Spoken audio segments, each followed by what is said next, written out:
በስመ አብ ወወልድ ወመንፈስ ቅዱስ አሐዱ አምላክ አሜን።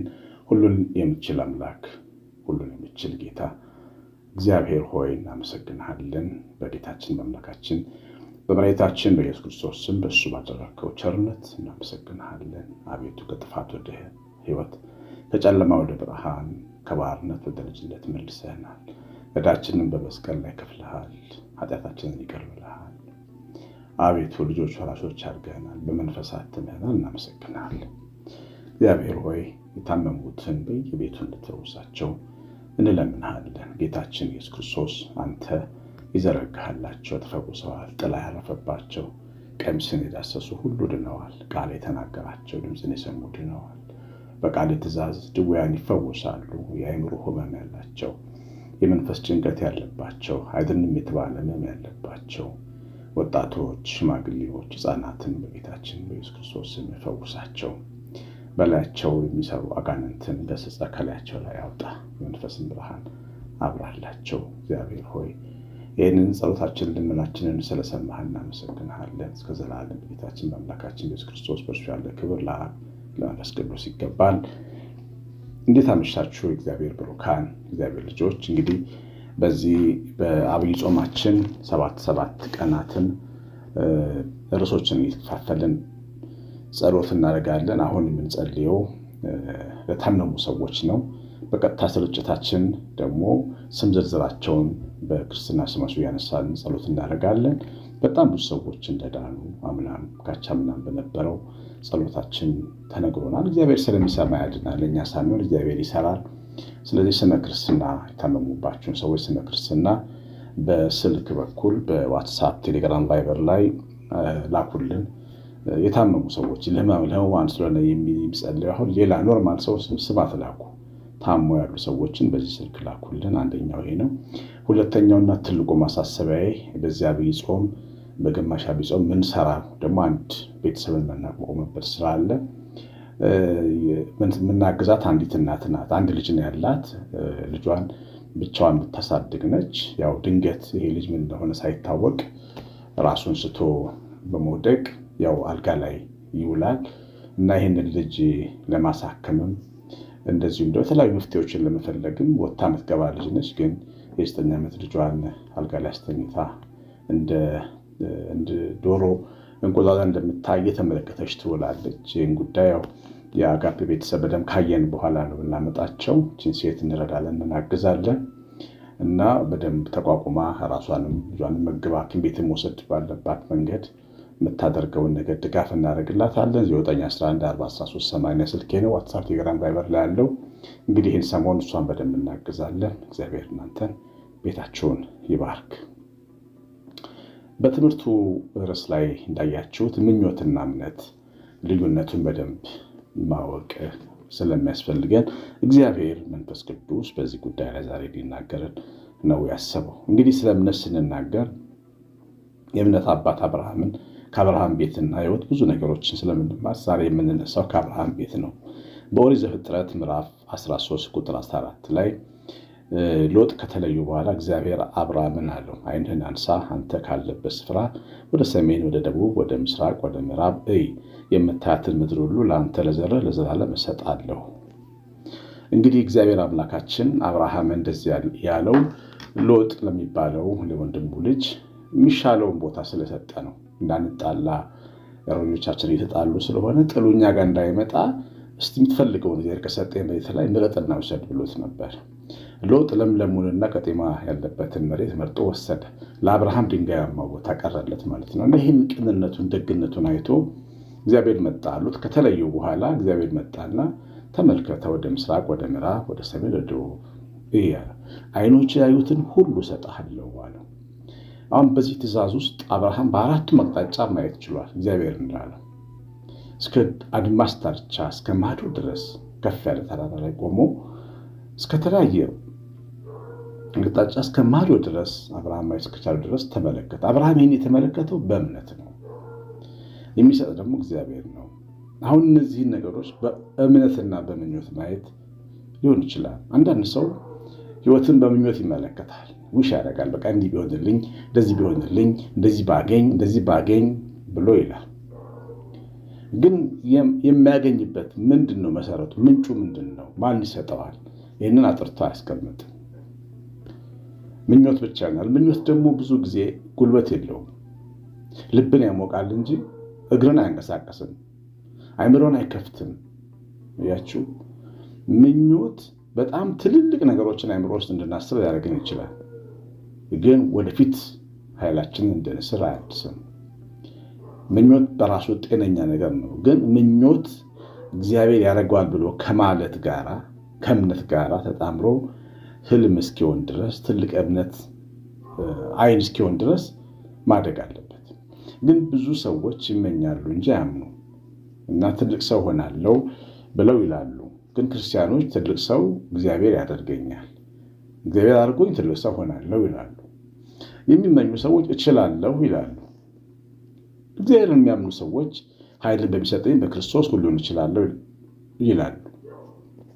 ያችሁ የሚመኙ ሰዎች እደርሳለሁ ይላሉ። የሚያምኑ ሰዎች ግን ባህር አሻግሮኝ በረሃ አቋርጬ ግንብ አፍርሶልኝ ተዋግቶልኝ እደርሳለሁ ይላሉ። በምኞት ይወላችሁ እግዚአብሔርን ያገለለ ፍላጎት ነው። ምኞት ትልቅ የመሆን ፍላጎት ነው፣ ግን እግዚአብሔርን ያገለለ አንዳንድ ጊዜ ከምን እንደምንነሳ ማናውቀው ወይም ደግሞ በራሳችን ኮንፊደንስ ብቻ መብረር የምንፈልግበት ሐሳብ ሊሆን ይችላል። ግን እኛ ክርስቲያኖች ባለቤቶች መሆን የሚገባን የእምነት ባለቤቶች ነን። እንደተጻፈ ጻድቅ በእምነት በሕይወት ነው የሚኖረው እንጂ በምኞት አይኖርም። በጣም ብዙ የሚመኙ ሰዎች የሚመኙትን አላገኙም። የሚያምኑ ሰዎች ግን የሚያምኑትን አይተዋል፣ እንዳመኑ ሆኖላቸዋል። ለምሳሌ ወደ ዘፍጥረት ምዕራፍ 21 ላይ እንደተናገረው እግዚአብሔር ሳራን አሰበ ይላል። ሳራን ያሰባት አምና ስለጠበቀች ነው። ጌታዋ የተናገራት ነገር እንደሚሆን በስተርጅና እንደምትወልድ ስላመነች ነው።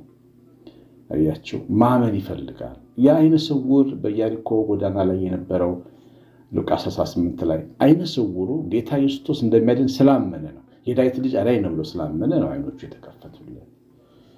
ምኞት ብቻ ቢሆን ነው ስንት ዘመን ምን አለ ዓይኖቼ በበሩልኝ፣ ምን አለ እንደ ሰው አይቼ በሆንኩ ብሎ እኮ ያውቃል። ግን ዓይኖቹ አልበሩም። የዳዊት ልጅ ግን ዓይን ያበራል የሚለው እምነት ነው ዓይኑን ያበራል። ጌታችን መድኃኒታችን ኢየሱስ ክርስቶስ መጥቶ አንድ ቀን ይጎበኘኛል ማለቱ ነው ጉብኝቱን ያፋጠነለት። አያችሁ፣ እምነቱ ነው። ዘኬዎስ ምኞት ብቻ አልነበረም፣ እምነት ነው። ዛፍ ላይ በወጣ አየዋለሁ እርግጠኝነት ነበር። አየዋለሁ የሚል እምነት ነው ዛፍ ላይ ያንጠለጠለው። አንድ ትልቅ የከተማ ከበርቴ ዛፍ ላይ ሲንጠለጠል እንደ ሕፃን ነው የሚታየው። ግን እምነት ስለነበረው እንደ ንስር ኃይሉ ይታድስ ነበር። ዛፍ ላይ ለመውጣት አቅም ነበረው። ኢጎን አሸንፎ ዛፍ ላይ ወጣ። ጌታችን ቀና ብሎ አየውና ወረድ ቤት እገባለሁ አለ። እምነቱ ነው ያን ያመጣል። ታያችሁ፣ ምኞት ብቻውን ግን ይህንን ሲያደርግ አላየም። ስለዚህ የእግዚአብሔር ልጆች ሕይወታችን መቃኘት ያለበት በእምነት እንጂ በምኞት መሆን የለበትም። ስለምንመኝ ምናምን እንዳይመስለን። ያላመኑ ሰዎች ይመኛሉ፣ ኤቲስቶች ይመኛሉ፣ አሕዛብ ይመኛሉ፣ ምንም ስለ እምነት እውቀት የሌላቸው ሰዎች ይመኛሉ። ሰው የሆነ ሁሉ ምኞት ይመኛል። የሚያምኑት ግን እግዚአብሔርን የሚያውቁ ሰዎች ናቸው። እምነት ይወላችሁ እግዚአብሔርን ከማወቅ አንጻር ምስራቁንም ምዕራቡንም ደቡብንም ሰሜኑንም የማየት አቅም ነው። አሁን ተመልከቱ፣ አብርሃም አንዱን ብቻ አይደለም የሚያየው። ምስራቅን ብቻ ላይ ምስራቅን ብቻ ነበር የሚሰጠው። የአብርሃም ዘር በምስራቅ ተበትኖ ይቀር ነበር። የአብርሃም ዘር ምዕራቡን ብቻ ቢመለከት በምዕራብ ይቀር ነበር። የአብርሃም ዘር ደቡብን ብቻ ቢመለከት አፍሪካ መጥቶ ይቀር ነበር። የአብርሃም ዘር ሰሜንን ብቻ ቢመለከት ሩሲያ ሄዶ ይቀር ነበረ። ሁሉንም አየ። እግዚአብሔር ብሏል አለ፣ ይሰጠኛል፣ ያየሁትን አገኛለሁ ብሎ እግዚአብሔር የተናገረው ቃል እውነት ነው ብሎ አመነ። ስለዚህም እምነቱን እንደሞኝ ሰው አደረገ። በአራቱም አቅጣጫ ተመለከተ። እምነት ትእዛዝ አለው። ትእዛዙን ደግሞ በየዋህነት መፈጸም ያስፈልጋል። አብርሃም ማመኑን በአራቱም አቅጣጫ ዞሮ በማየት ማሳየት ነበረበት። አመንኩ ብሎ አልተቀመጠም ቤቱ። ስለዚህም አብርሃም ምኞት ብቻ ሳይሆን እምነት ነበረው፣ የሚሰራ እምነት ነበረው፣ ሕያው እምነት ነበረው፣ ማየት የሚችል እምነት ነበረው። ስለዚህ ዙሪያ ገባውን መመልከት ቻለ። ስለዚህ የአብርሃም ዘር በዓለም ተበትኖ ተጽዕኖ ፈጣሪ መሆን ቻለ ማለት ነው። በአራቱም አቅጣጫ የአብርሃም ዘር ወራሽ ሆነ።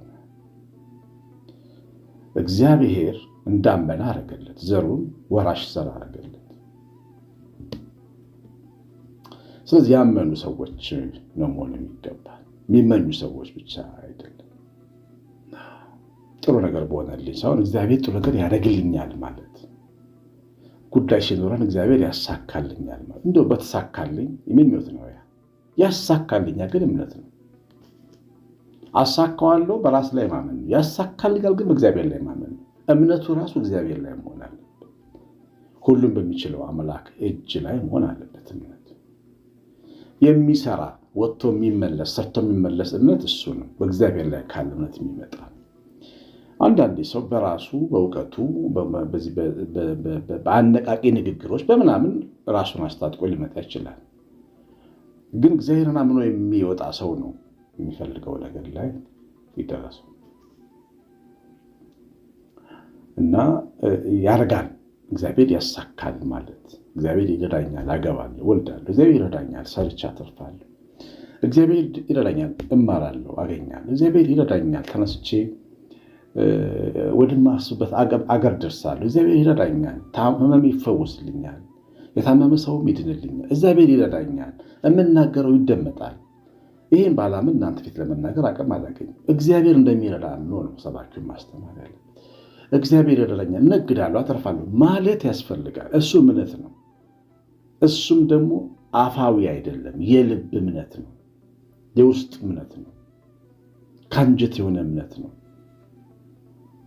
ያችሁ ሁሉን የሚችል አምላክ እግዚአብሔር ያደርጋል ማለት ነው። ለታመኑበት እግዚአብሔር የሚያደርገውን ያደርጋል።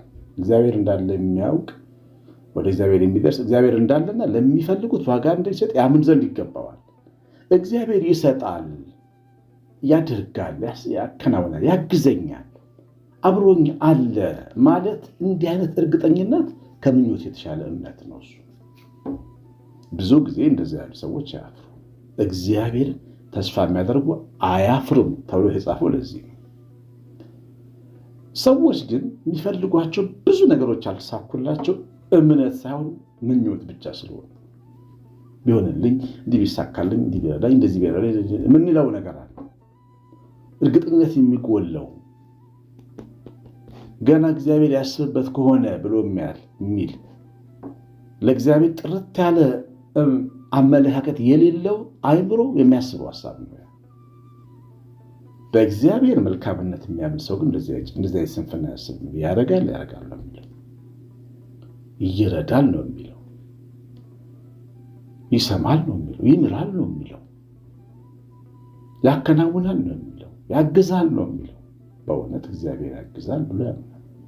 የሚያምን ሰው ይሄ ነው። መነሻም ነገር የለውም ለማመን። በቃ እግዚአብሔርና ታማኝነቱን ነው ተስፋ የሚያደርገው። ከራሱ አቅም አንጻርም አይደለም። አንዳንዴ ደሞዝ ፍለጋ የሚባል ነገር አለ። ለምሳሌ ጥሩ ሰው ስለሆንኩ ያደርግልኛል፣ በሳምንት ሁለቴ ስለምጾም 10 ስለምሰጥ ታደርግልኛለህ፣ ትሰማኛለህ የሚል ሰው አለ። ያደርጋል ሲል መነሻው እሱ ራሱ ጽድቁ ብታቱ ያለው ነገሩ ምናምን ሊመስለው ይችላል። እሱም አይደለም። እንኳን ኃጢአት ጽድቃችን እንኳን ይላል ኢሳይያስ የመርገም ጨርቅ ነው። ጽድቄን ይዤ ልቅረብ በፊቱ ብለን እግዚአብሔር ያለው መልካምነቱን ክደን በራሳችን ጽድቅ ተማምነን ብንመጣም አንደመጥ። አያችሁ፣ በእግዚአብሔር ፍጹም መልካምነት ላይ የተደገፈ እርግጠኝነት ነው መኖር ያለበት። እሱም እምነት ይባላል እና ከምኞታችን ተለይቶ ሊሰራ የሚችል ሕያው ሆኖ ሊቀጥል የሚችለው ያ እምነት ነው። ያ እምነት በእግዚአብሔር እርግጠኝነት ነው። ያ እርግጠኝነት በሕይወታችን ውስጥ በጊዜ እየሰራ በጣም ትልቅ ነገር እያሳየን ይመጣል። ይህን አስቡ። የሰማኑን በልቦናችን ጻፍልን። እግዚአብሔር ቸርነት የእናታችን እመቤታችን ረድኤት በረከት የመላእክት ጥበቃ አብሮን ይሁን። የልጇ የታመመባትን እናት ጉዳይ እንዳትረሱ። ማገዝ በደንብ አድርገን ማቋቋም አለብን። በስልክ መልእክት አስቀምጡልኝ። እግዚአብሔር እናንተን ቤታችሁን ይባርክ። ቀሲስ አሸናፊ ገብረማርያም ነኝ። ሰላም